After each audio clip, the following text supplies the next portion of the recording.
জুয়া খেলার টাকা না পেয়ে স্ত্রীর সাথে এমন কি করল স্বামী?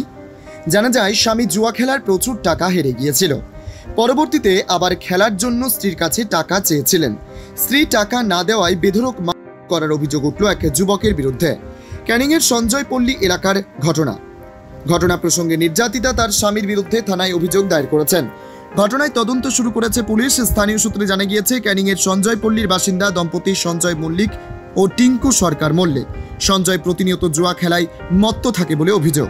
রাতে জুয়া খেলে প্রচুর টাকা হেরে যায়। পরে আবার খেলার জন্য স্ত্রীর কাছে গিয়ে টাকা চায়।